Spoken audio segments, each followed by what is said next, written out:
The main reason we are having this conversation is all to do with the CQC and the new process that they have in place. Can you tell us a bit more about how you became involved in the pilot?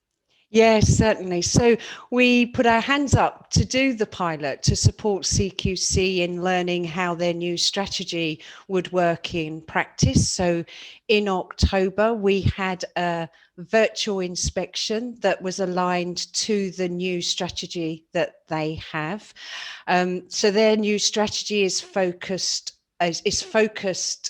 inspections about smarter regulation, accelerating improvement, engaging people, the people who use those services, and safety through learning. So our inspection was very focused on two areas, two key lines of inquiry, which was safe and well led. So our inspection did look at all the key lines of inquiry, but it was very much focused on safety and leadership. And of course, the pandemic and safety and leadership through the pandemic was a really significant part of the inspection. And if there are perhaps providers that are watching this and are hoping to get some top tips as to what they might be going through or and what they have in store, what would you say to them? Yeah, I think there's quite a lot of planning and preparation in terms of the actual inspection, because it's very different to what we've ever had before. So being a not over the threshold inspection for us, that meant that everything we did was on Teams, and we had to have a lot of documentation and preparation to upload all that information on Teams. So you sort of need to be really data ready and be prepared to make sure that all your evidence is sitting on that Teams program that they have set up for you, and that takes a lot of time. So if you've got 48 hours in an unannounced inspection, you need to know that your team can be rallied to make sure that's all pre-prepared and uploaded, because that's quite a lot of work to actually make happen. So it's using all the skills of your team, whether that's IT or somebody who deals with all your reports, as well as your normal kind of evidence that you would submit in an inspection. It sort of takes a wider team than perhaps it would normally. What top tips would you give, Nicki, for those that are about to embark on this? I think with inspection and meeting compliance and regulation, it's all about having the right culture all the time to meet the needs of your clients and your staff and your whole organisation. So I don't see inspection as a one-off moment in time in your calendar where everything's got to be rallied.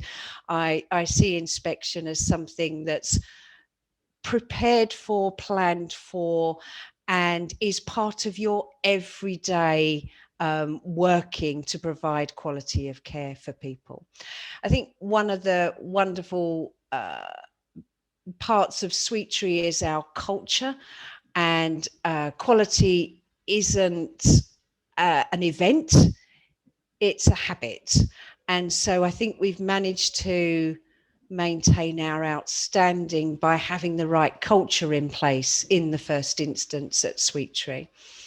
And it's a whole team event. So it's never just reliant on the registered manager, which is Matt or me. It's a whole team coming together all the time to be pre-prepared for something like an inspection. So we gather our evidence all the time. We have a compliance meeting every week, and we add to what we call our CQC framework every week, where we're logging all the things that we are doing to meet the key lines of inquiry. And of course, they're not there just to meet the key lines of inquiry, they're there to meet the quality of provision or the training of our support workers or the growth of our services, but they all come back to the key lines of inquiry. Our compliance team have been fundamental in the pandemic, no one person could have all those contingency plans and hold all those contingency plans and manage them.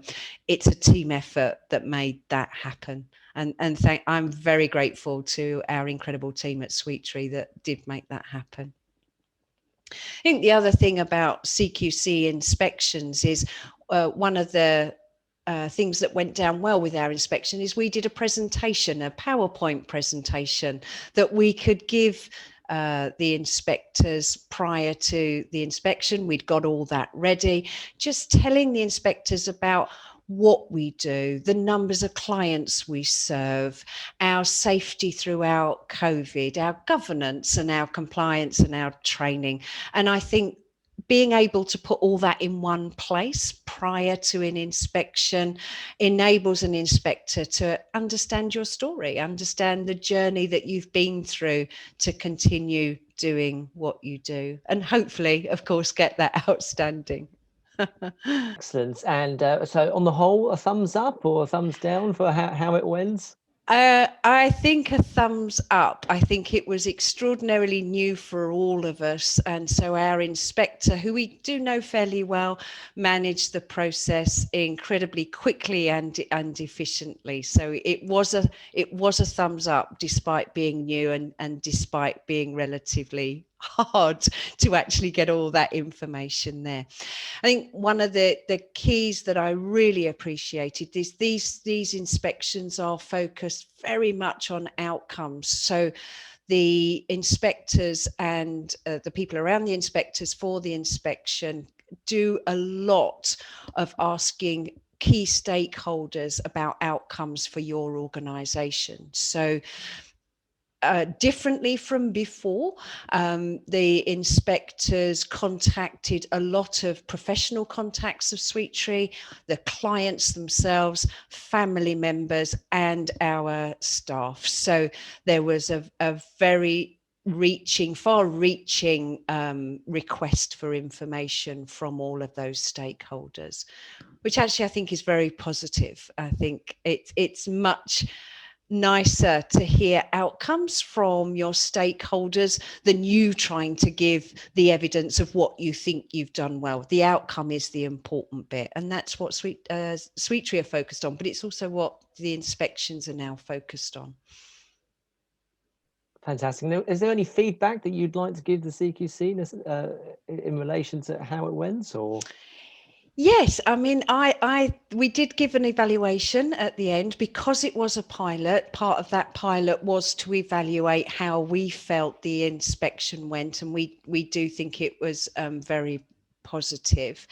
And although it was a difficult process for everybody, they made it as easy as they possibly could under the circumstances of the pandemic. That not over the threshold, not being able to have those face-to-face conversations does make it harder, but they did everything they could to engage with everybody, and very nicely. Our clients and family members really appreciated it.